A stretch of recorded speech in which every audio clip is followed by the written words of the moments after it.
그러니까 했던 얘기도 한 번만 더 할게요. 녹화가 돼야 되니까. 이게 중요해. 왜냐면 우리가 이런 데서 학교에서 뭔가 배울 때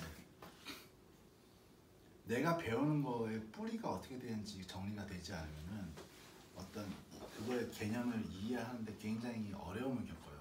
근데 사람들은 그걸 되게 가볍게 여기더라고. 이를테면 강학습과 지도학습의 차이가 뭐예요? 라고 했을 때 현재 우리가 책에서 배운 거 다 어떻게 되어 있죠? 그냥 두 개가 다른 방법론인 것처럼 배워요. 마치 둘이 되게 평등한, 그냥 하나는 자전거 타는 거고 하나 킥보드 타는 거야, 이렇게 배우는 거야. 실제 우리가, 왜냐면 물론 이제 그거 갖다가 그렇게 적시를 하지는 않지만 실제로는 보면은 분류해 놓은 것도 이렇게 보면 지도학습이 있고 비지도가 있고 강학습이 있다, 이런 식으로 돼 있어요. 하지만 단언컨대 절대로 아닙니다. 둘은 위상이 달라요. 무슨 얘기냐? 지도학습 같은 경우는, 지도학습보다도 강학습 같은 경우에는 전체 시스템을, 이 어떤 학습할 수 있는 전체 시스템을 다 갖추고 있는 게 강학습이에요. 일단 에이전트가 곧바로 게임에 바로 투입이 돼요. 그래서 뭐 그 게임 안에서 일어나는 레이블링이라든지 모든 그 뭔가 어떤 인지할 대상을 정하는 일이라든지 이런 걸 전부 다 강학습 에이전트가 직접 수행을 다 합니다. 그래서 일반적으로 사실 우리가 그런 의심을 해본 적 있어요. 아니 CNN 같은 이미지 처리기는 존나 많이 하는데 실제로 거의 실사 사진을 갖다가 두고 학습을 하는데 강학습은 맨날 게임 예전에 아타리 게임만 하는 거 하잖아. 그런데도 불구하고 컴퓨팅 자원이 훨씬 많이 동원되잖아. 왜 그렇게 했어요? 강학습 에이전트는 할 일이 더 많아요. 걔는 지도학습은 그냥 레이블링 에이전트가 상당수 시스템에 상당수 개입을 해가지고 강학습 에이전트가 할 일을 상당히 사람이 직접 해주고 있는 거고, 강학습 에이전트는 그 사람이 하던 일까지 다 해야 되니까 당연히 시스템 자원이 많이 필요하지. 컴퓨팅 자원이 할 일이 많은 거예요. 그래서 우리가 아타리 게임밖에 못 하는 거예요.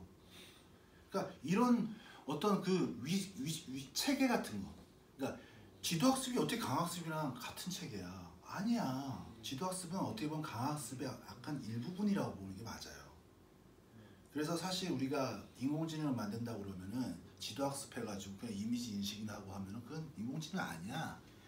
우리가 인공지능 이런 말을 쓸 때는 기본적으로 전체 시스템을 아우를 수 있는 하나의, 말 그대로 우리가 엔드 투 엔드로 다 돌아갈 수 있는 그게 갖춰져야지 돼요. 근데 현대 이걸 가르쳐줄 사람이 없어. 왜냐면 자기들도 뭔지 몰라. 모르는 거야. 그래서 이런 관점이 없으면 왜 현대의 자연 처리가 문제가 생기는지, 왜 안 되는지 이해할 수가 없는 거예요. 언어 처리도 사실은 강학습처럼 그 환경 약간 너무 가까우면 목소리 너무 커지니까 약간 옆에 가서 얘기하세요. 환경 속에서 구사했던 어떤 에이전트의 전략으로서의 언어인데, 그거를 그 강화학습의 어떤 한 부분을 이렇게 잘 이렇게 특화시켜서 어떤 특정 문제만 잘 풀게 하는 그런 방식으로 자연 처리를 한다는 것 자체가 어부정설이죠. 불가능하구나. 네. 즉 무슨 얘기냐면 현대의 자연어 처리 기술들은 전부 다 지도학습 위주로 그렇죠. 구성이 돼 있어요. 강학습으로 구성이 안 돼 있어. 물론 심심이 같은 애는 약간 강학습적인 특성을 보여요. 오히려. 근데 그런 애들은 실제로 하면 어떻죠? 유저 특성이 너무 많이 반영이 되는 바람에 얘가 자꾸 욕이나 배우고 앉아있고 뭐 이런 현상 때문에 실제로 잘 못 쓰죠. 근데 우리가 이게 어떻게 된다고 욕을 못하게 하는 방법도 또 있어. 물론 현재 상황에서는 그걸 해결할 수 없는 것처럼 돼갖고 아이 몰라 이렇게 하지만 원래 시스템을 제대로 이해하면은 사실 그것도 구성할 수 있는 거예요. 애들만 해도 학교에서 욕 배우면 엄마한테 존나 두드려 맞고 다시 개선하잖아요. 그럼 엄마 하나 만들면 되겠네. 그냥 그런 식인 거예요. 그래서 이런 강학습과 지도학습의 차이점을 보면은, 자 말씀드렸다시피 현재 언어 RMM이라든지 어텐션이라든지 이렇게 레이블링 개념으로 자연어 처리를 하는 모든 시도들은 당연히 현장에 가면은 하나가 빠져 있어요. 뭐가 빠져 있겠어요? 맥락이 빠져 있는 거죠, 전부 다. 왜냐면 맥락은 전부 다 누가 해줬냐면 엔지니어가 다 처리해줬거든. 이를테면 우리가 어떤 데이터를 잠시만 어떤 데이터가 있다고 자꾸 주면 안 되는데 어떤 데이터가 있어.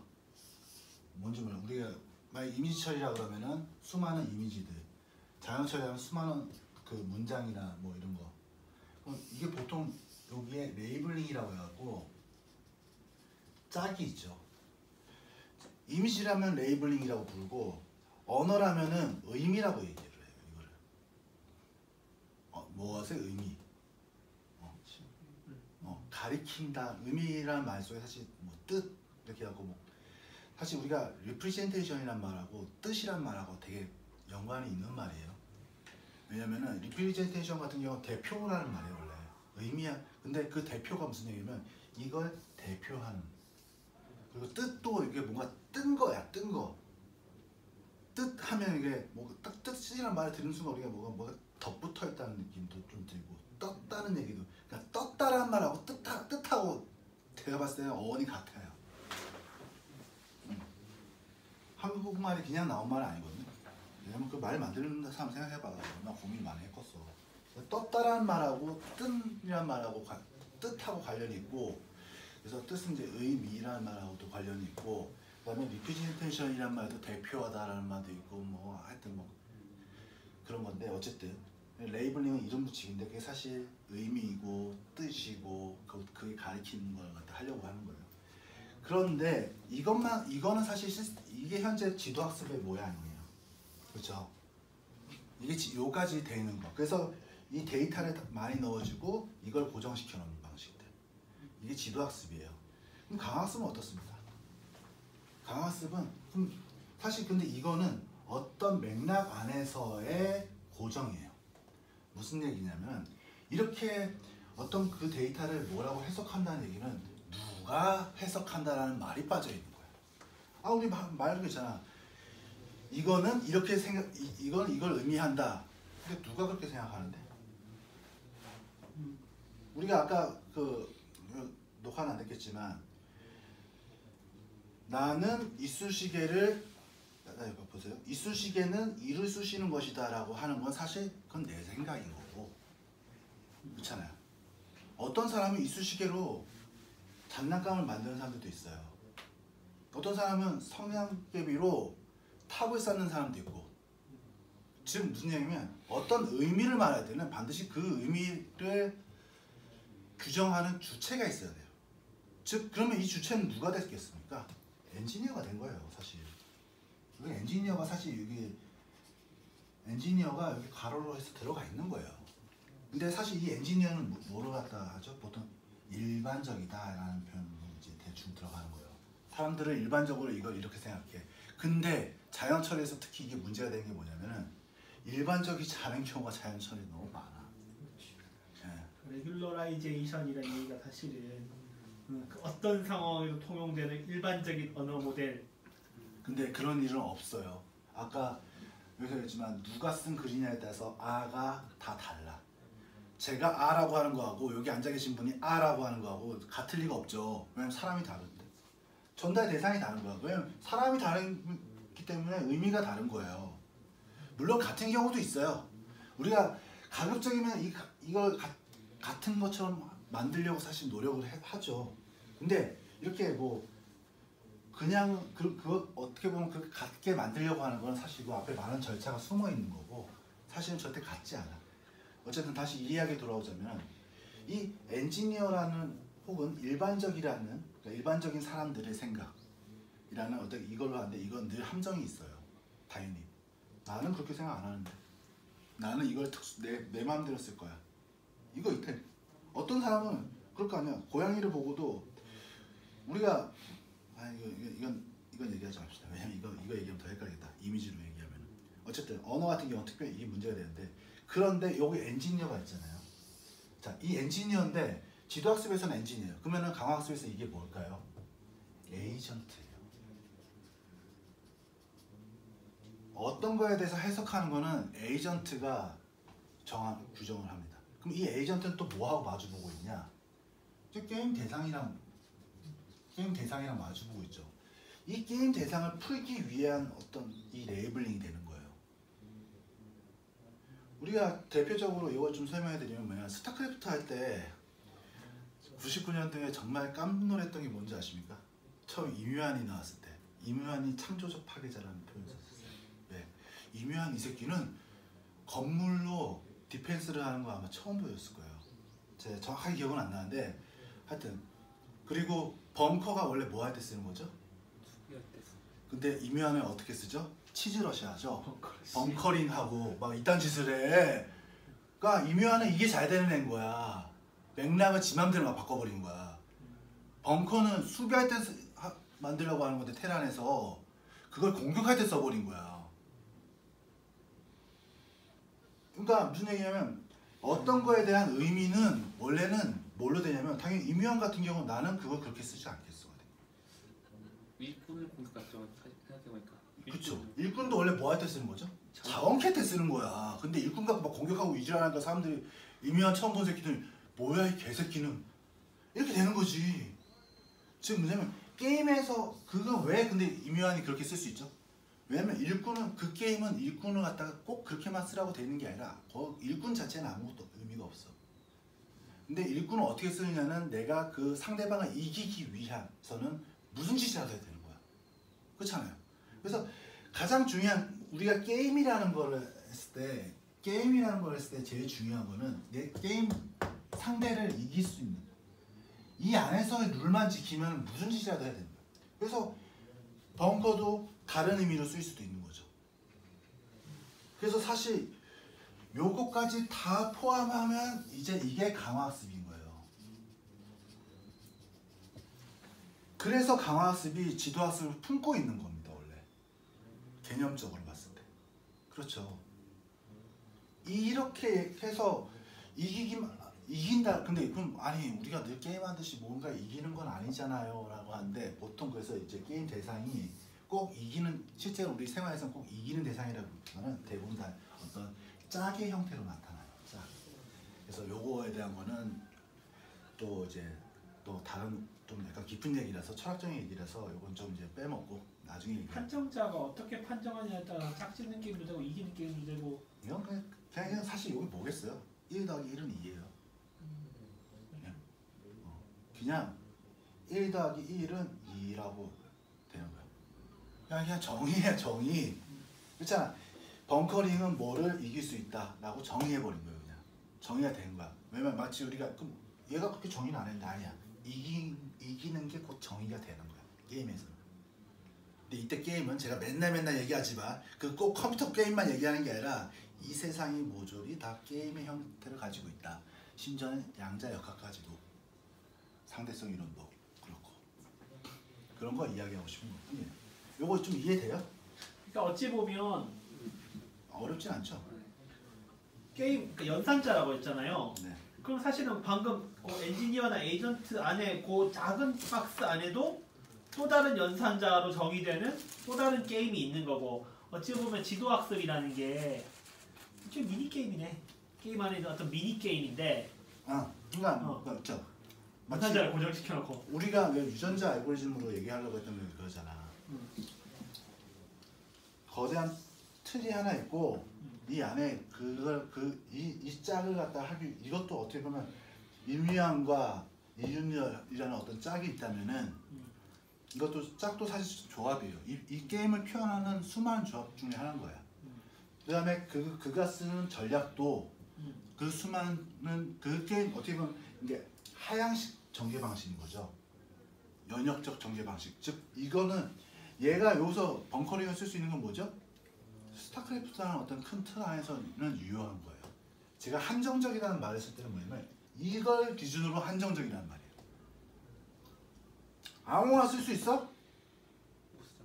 왜? 게임에서 벙커리는 그냥 벙커링도 쓸 수 있고 사실 이것저것 쓸 수 있는데 아무거나 내가 막 써도 돼?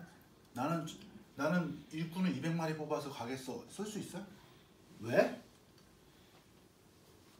왜 일꾼을 200마리 뽑아서 쳐들어갈 수가 없죠? 상대방은 일꾼 말고 더 좋은 전략을 갖고 있을 테니. 이거 맞는 말씀인데 제가 좀 더 간단하게 얘기할게요. 지니까. 지잖아. 내가 존재하는 얘 모든 전략은 이기기 위한 전략만 의미가 있지 지는 전략은 의미가 없는 거예요. 의미라는 말을 갖다 제가 이렇게 쓰고 있는 거예요. 이거 갖다 머릿속에 잘 박아놔야 돼. 이기는 것만 의미가 있어요, 게임은. 근데 여기서 이기는 거라는 건 사실 이기는 게 아니라 그냥 짝이에요. 어떤 짝. 이기는 것도 짝이 있을 거 아니야. 이때 벙커링을 썼는데 상대방이 4드론 하고 있으면 그렇게 써져? 못 쓰지. 벙커링도 그게 이길 수 있는 짝이 여기 있어. 상대방이 어떤 전략을 쓰느냐에 따라서 그게 다 무조건 이기는 게 아니야. 우리가 그때 이럴 때 보면은 그래서 결정론적 세계관에서는 사실 벙커링 쓰면 무적 개념이 있어야 돼요. 근데 불확정성 세계, 그러니까 확률적 세계관에서는 얘가 아무리 좋은 거 써도 얘가 더 좋은 거 쓰면 끝나. 안 그래? 이게 이 언어의 문제가 있는데 사실 이걸 갖다 이렇게 사실 이렇게 얘기하면 지금 이해 안 돼요? 이거 제가 사실 우리 책방에다가 열심히 글로 썼는데 저는 진짜 의심스러워 아직도. 과연 요거 글로 쓰면 정말 이해하기 어려워. 사실 저게 그 우리 시커 모듈 개념 떠들고 했었는데 그렇게 말하면은 또 그 모듈이 저 작은 미니 게임 아니에요? 우리가 모듈인데 사실 모듈이라는 거는 조합이란 말하고도 어떻게 보면 좀 비슷하죠. 네. 그렇잖아요. 조합. 네. 그러니까 보통 조합은 그 뭘 의미하냐? 어떤 두 가지가 일정한 비율로 붙어 있는 거. 해서 이거 하나 어떤 덩어리를 이루고 있는 걸 조합이라고 합니다. 그게 사실 어떻게 보면 모듈이기도 하고. 이제 사실 그럼 저 작은 미니 게임 안에도 사실 또 더 작은 미니 게임이 있을 거야. 네. 봐. 우리 그냥 더 쉽게 얘기할까? 제가 벙커링을 했어. 벙커링만 하면 무조건 이겨요? 컨트롤을 어떻게 컨트롤하느냐, 무슨 컨트롤을 쓰느냐가 또 있어. 컨트롤 게임들이 막 조합돼가지고 벙커 러시라는 그 조합이 또 있어. 그러면 그것도 또 근데 그 밑에도 또 밑에 마이크로 컨트롤이 또 있고. 그러니까 계속 내려가 사실. 근데 물론 이제 무한정 내려가는 게 아니라 어떤 적당한 그 선에서 끝이 나죠. 그냥 이기면은 사실 끝나는 거예요. 이기면 더 이상 가지를 뻗어서 밑으로 더 세부적으로 내려갈 필요가 없죠. 이기는 데까지만 내려가는 거예요. 어쨌든 그냥 이런 식으로 해서 얘기했는데 왜 내가 이 얘기를 왜 그렇게 진지하게 하고 강학습 얘기하고 있었구나. 하여튼 강학습은 이런 거고. 아이씨 이거 또 얘기하네. 아이씨. 어쩔 수 없습니다. 또 할게요. 네. 자, RNN이라는 시스템이 있어요. 이 RNN이라는 시스템은 알고리즘이에요. 사실 RNN은 시스템이라고 말하면 안 돼요. 그냥 알고리즘일 뿐이에요. 우리가 잘 모르고 있는데 학교에서 수학 배울 때요, 함수는 알고리즘에 불과해요. 근데 함수는 우리가 여태까지 초, 중, 고, 대학교까지 갈 때까지도 사실 알고리즘에 대해서만 열심히 공부하지 그거에 대해 스코프를 공부를 안 해요. 그래서 스코프는 그러면 어디서 공부하냐? 수학과 고급 과정에서 배우기 시작해요. 그래서 보통 그 스코프를 수의 체계라고 그러죠. 네. 그 바깥의 이야기. 연산이 적용되는 범위가 스코프잖아요. 네. 연산뿐만 아니라 정의. 그러니까 집합 개념과 연산 개념을 동시에 다루는 게 이제 수의 체계인데 그걸 다루는 건 이제 당연히 대학교 수학과 중에서도 그게 그냥 수학의 끝이야. 수학은 다른 거 없어. 그거 이해하면 수학 끝나는 거야. 우리가 뭐 미분, 적분 뭐 이런 건 사실 별 중요한 게 아니야. 진짜 중요한 거는 이 알고리즘이 어디서 쓰이는 데가 중요한 거야. 이 알고리즘이 어떻게 생겼는데가 아니라 이 알고리즘이 뭐랑 짝지어졌는데 어디서 쓰였는데가 더 중요한 거야. 훨씬. 이것만 해도 그렇잖아. 내가 어떤 수를 쓴다고 해서 무조건 이기는 게 아니라 누구랑 붙었는 데가 이기는 거야. 화면에도 보다시피 제가 참 건강하고 튼튼해 보이지만 그럼 무적입니까? 아니요. 저 최용만한테 붙으면 진짜 킥소리도 못하고 1초 만에 죽어요.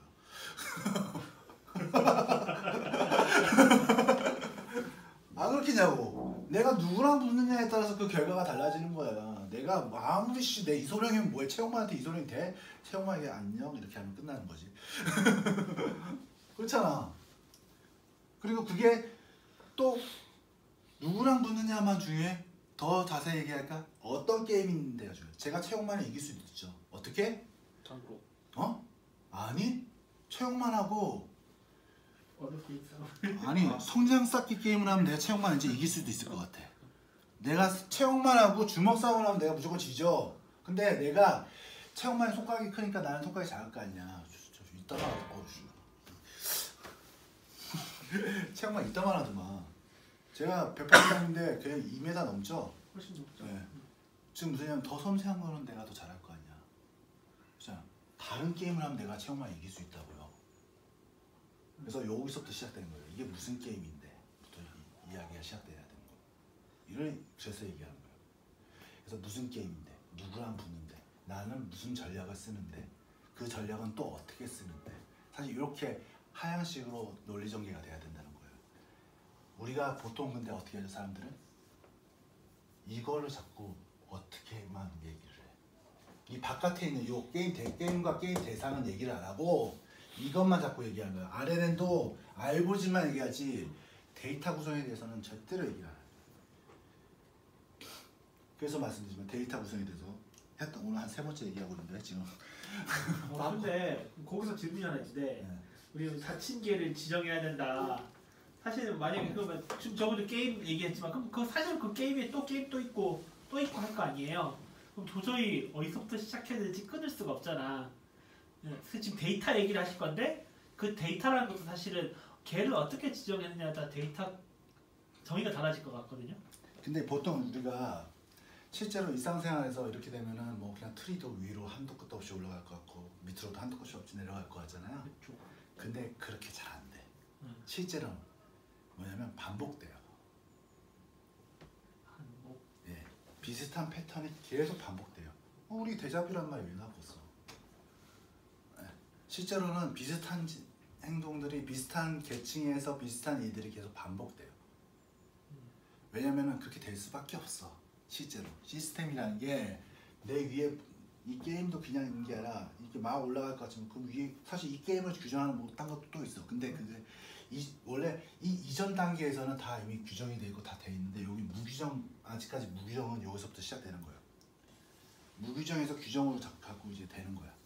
왜냐면 무슨 얘기냐면 이 이전 단계는 규정돼 있어. 근데 여기는 아직 무규정이야. 우리가 다루는 거는 우리가 게임으로 다루는 건 언제나 무규정적인 거야. 즉 지금 플레이 해봐야 아는 거야. 모든 게임은 규정된 기존의 어떤 것에서 무규정인 걸 찾아내고 그 무규정을 다시 규정으로 바꿔가는 과정이라고 생각하시면 돼요. 그 과정은 어떻죠? 주사위를 던져보는 거예요. 시행을 해보는 거라고요. 시뮬레이션을 하는 거예요. 직접. 그러면서 이게 점점 반복되다 보면 드디어 내가 싸우는 대상은 뭐고 내가 알고 있는 게임은 뭐고 사실 우리 인간이 투입되는 여기죠. 에이전트로 투입이 돼버리죠 그냥. 이걸 모르는 상태에서. 그래서 우리 인생이 뭐죠? 내가 속한 게임이 뭔지 알아맞추는 거예요. 그래서 어떤 사람은 그냥 회사원 하다가 죽는 놈도 있고 어떤 놈은 좀 재밌는 일을 하다가 죽는 놈도 있고 그렇죠? 각자 내가 게임을 선택하는 문제 어떻게 보면 이게요. 그래서 무한대로 뻗어나가지 않아요. 잘 그런 경우 잘 없어. 물론 이제 이게 계층 상승을 해가지고 하는 다른 사람들도 있어. 근데 이제 그건 또 이제 별개의 이야기고. 하여튼 보통 우리가 게임 에이전트에서 집어넣으면 이미 어떤 그 닫힌 개 속에 이미 집어넣어지는 것 뿐입니다.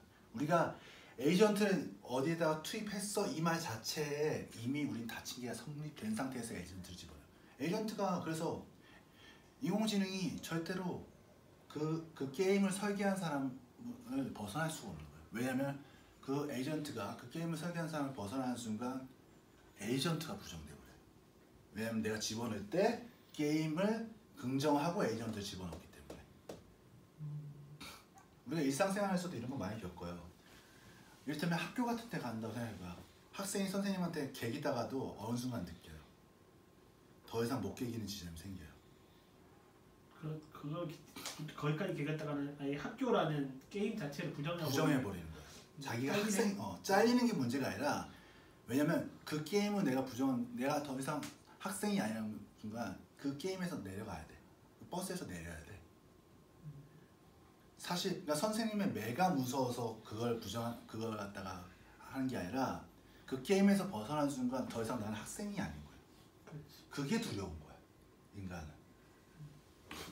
근데 사실 그 학교라는 게임을 나는 버리고 다른 게임을 하겠어. 왜냐면 사실 난 그러니까 더 큰 게임에서 보자면 근데 인생이라는 게임에서 보면 학교를 버린다. 다른 게임을 뭐 중국집 알바나 다른 게임 선택하겠다. 그럴 수도 있고 뭐 하여튼 근데 우리가 게임 속에 투입되면은 절대 그 플레이어는 게임을 벗어날 수가 없어요. 적어도 네. 그러니까 게임. 일반적인 개념에서는 그래서 걱정 안 하셔도 돼요. 에이전트는 언제나 부처님 손바닥 안에서 놀게 돼 있어요. 적어도 게임을 부정하면 그 게임이 에이전트가 아니구나. 그래서 이렇게 되는데 얘기했던 것처럼 RNN이라는 알고리즘은 할 수 없는 게 어쩔 수 없는 한계가 있는 게 이거는 그냥 함수일 뿐이에요. 이 함수가 어디서 쓰이느냐에 따라서 완전 다르게 되는 거고 이 어디서 쓰이냐를 적절히 표현하려고 그러면 이제 맥락이라는 게 되는 거야. 어떤 글이 두 개가 있어. 글이 두 개가 있는데 하나는 A씨가 쓴 거고 하나는 B씨가 쓴 거예요. 근데 여기서 어떤 아하라는 말을 썼는데 여기서 또 아하라는 말을 썼어. 그러면 이 사람이 쓴 아하와 이 사람이 쓴 아하는 같은 말일까요? 그냥 달라요. 왜? 다르잖아. 맥락이 다르면서 다른 것뿐이에요. 그럼 무슨 얘기냐면 우리가 늘 자연어 처리에서 텍스트 분석을 하려고 하면 반드시 뭘 살려둬야 될까? 이거를 반드시 살려둬야 돼. A점 아하, B점 아하. A가 한 말, B가 한 말. 근데 우리가 사실 이거 이렇게 안 하죠. 요거 다 지워버리죠. 쏙쏙. 그냥 아하. 그래서 여기서부터 이제 자연어 처리 비극이 시작되는 거예요. 무슨 얘기냐면 이걸 갖다가 지울 때는 그냥 지우지 않아요. 사실은 절차가 있어요. 일반적이라는 걸로 지워요. 일반적이라는 지우개로 지워버려요. 그래서 특히 구글 번역기도 번역이 잘 안 되는 경우에는 특수하게 그러니까 자주 쓰이지 않고 어쩌다 한 번씩 튀어나오는 애들은 번역이 정말 안 돼요. 그래서 우리가 그걸 갖다가 캐치를 잘하면 이제 내가 번역할 때 어떻게 번역물을 잘 집어넣을지도 결정할 수도 있는 것도 사실이고. 그래서 특수하게 쓰이는 거, 막 의미를 이상하게 쓰는 거 같은 경우는 잘 안 되고 그런 게 잘 안 되니까 뭐 그렇게 하시면 되고 어쨌든 이 정보를 살려놔야 되는데 현재 빅데이터 처리 기술은 이걸 갖다 자꾸 지워버립니다. 근데 아니 그러면은 뻔한 거는 그렇게 해도 대충 해도 대충 될 것 같지 않아요? 맞아요. 너무 그래서 실제로 우리가 뭐 구글 홈 미니라든지 카카오 스피커 인공지능 스피커들이 알아들을 수 있는 말이 그래서 뭐죠? 너무 뻔한 말만 알아들어요. 이상한 말은 못 알아들어. 왜냐면 그거는 사람마다 다 다르게 쓸 가능성이 높은 애들은 못 쓰는 거예요. 그걸 해놨다가는 애가 어떻게 자꾸 오작동할 거 아니에요.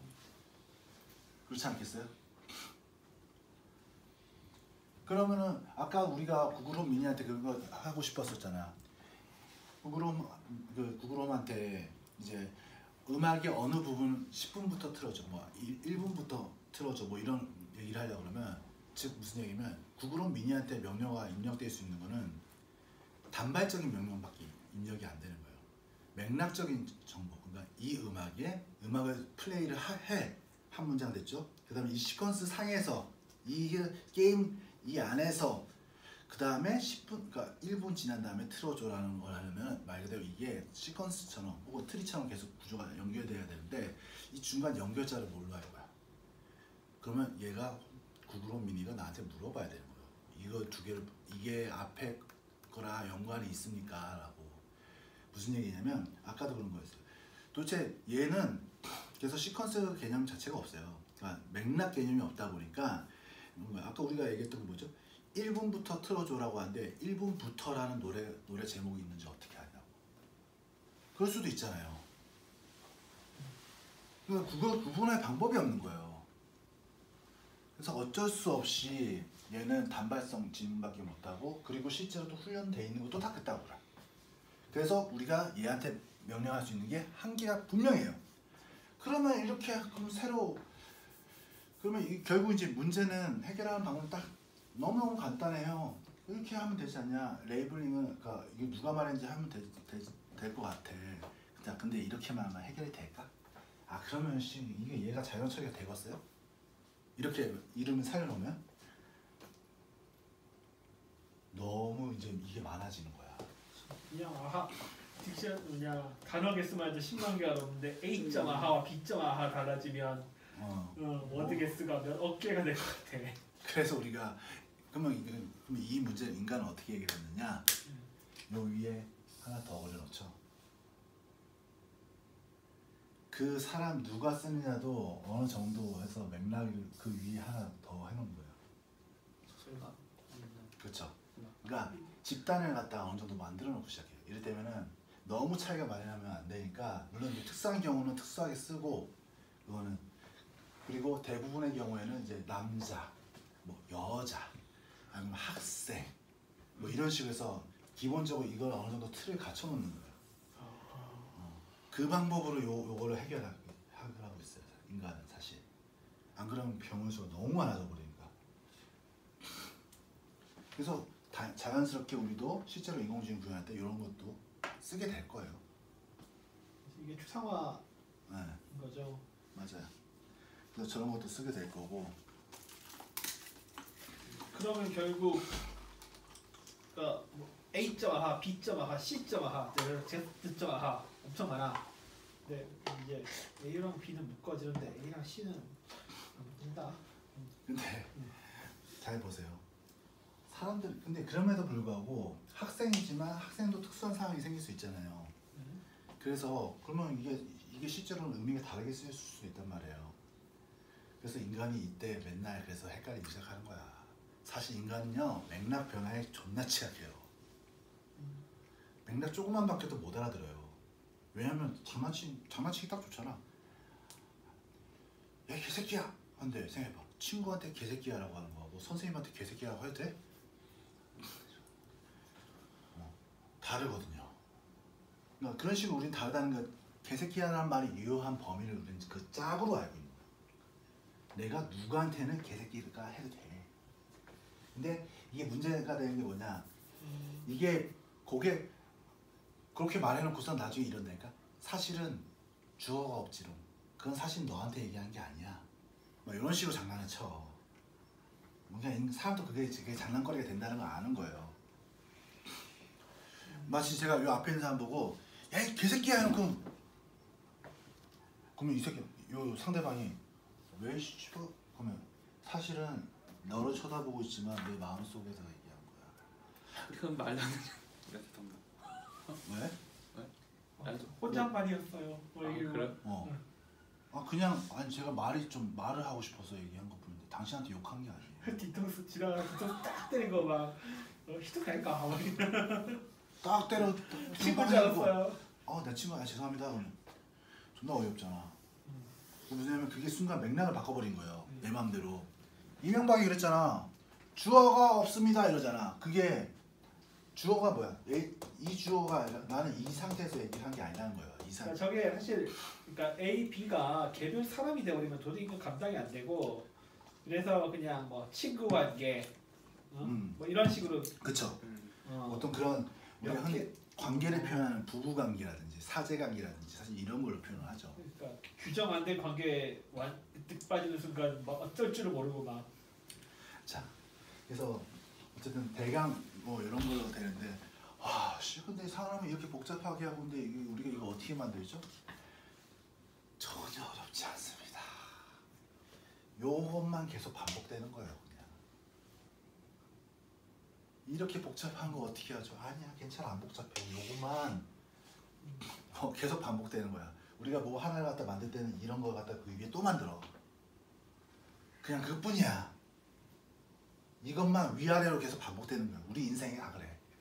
심지어는 우리 이미지 인식할 때도 이렇게 하고 당연히 강학습 조금만 공부해 보시는 분들은 이게 지금 이미지 처리인지 강학습인지 헷갈리기 시작해요. 강학습의 핵심은 이미지 처리야.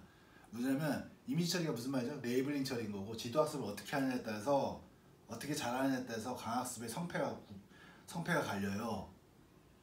대부분 강학습들이 잘 안 되는 거는 그걸 레이블링 처리, 즉 대상을 지정을 못해서 강학습이 안 돼요.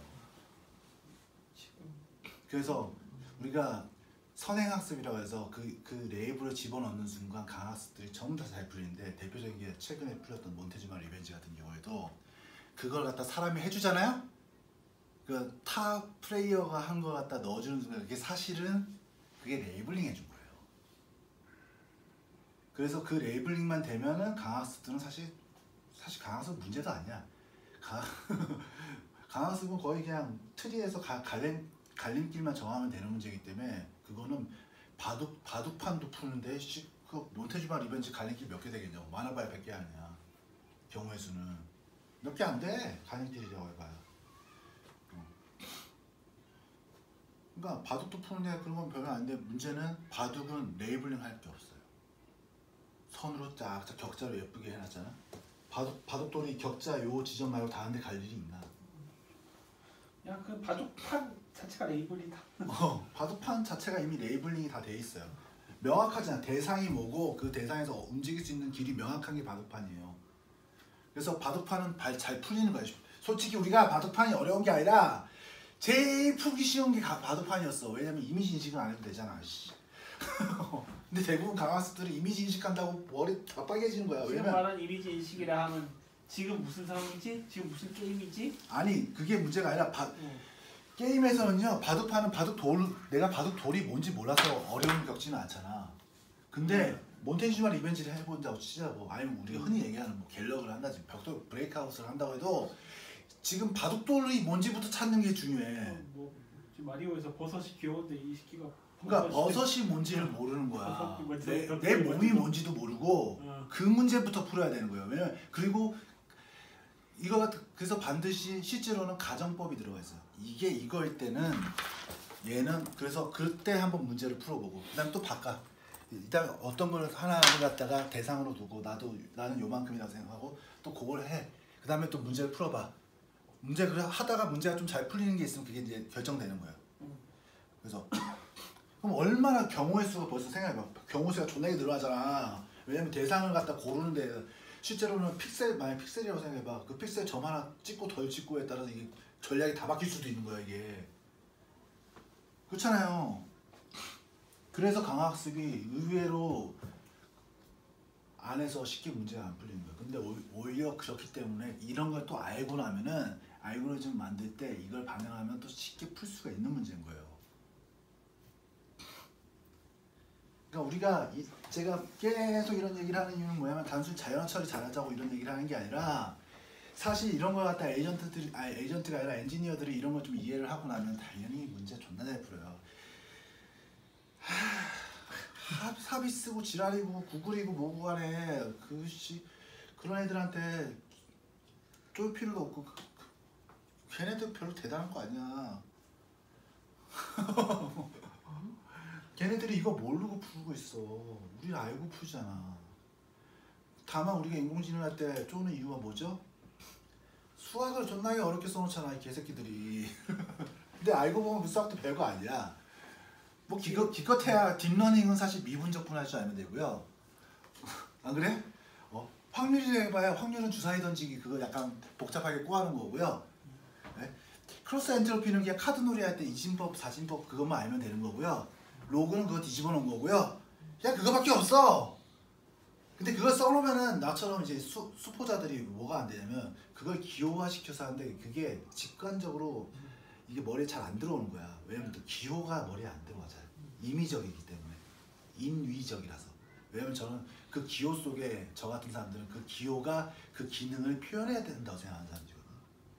얘가 이렇게 생긴 이유는 곧 이름이 그렇게 생겨야 된다. 아까 뜻처럼 뜻인 이유는 우리가 뜻 할 때 하면 뭐가 딱 붙어 있는 듯한 느낌이 들잖아. 언어가 그렇게 만들어졌고 그런 건 그래서 잘해. 이미지가 또 안 됐어? 계속 하고 있어요. 계속 되고 있어요? 배터리 20% 남았다고. 이거 좀 귀찮으시겠지만 계속 체크하고 계셔야 돼요. 그러니까 뒤에서 계속 보고. 계속 보고 있어야 돼. 녹화가 되는 거죠. 한번 시행착오를 통해 제가 수포자인 이유를 변명을 하자면 저 같은 애들은 그걸 표현하는 기호가 그것의 기능을 표현해야 된다는 어떻게 보면 기능주의자들이에요.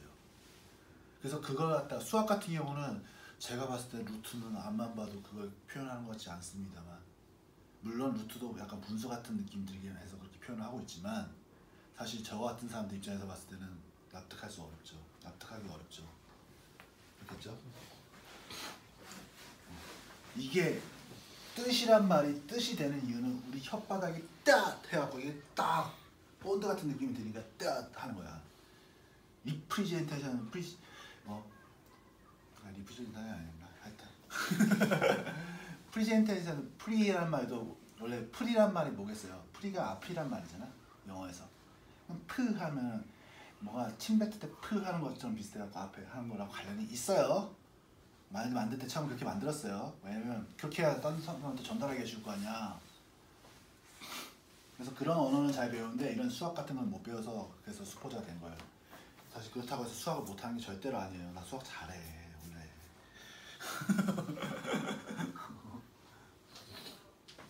진정한 의미에서 수학을 굉장히 잘하지. 진정한 수학을 잘해요. 하여튼 그래서 오늘 여기까지 얘기하는데 조금 더 사실 뭐 시퀀스랑 트리 얘기도 좀 해야겠지만 요거는 그냥 원래 주제 그거였는데 원래 주제 이거였는데 이건 지금 힘이 없어서 못하겠어요. 그냥.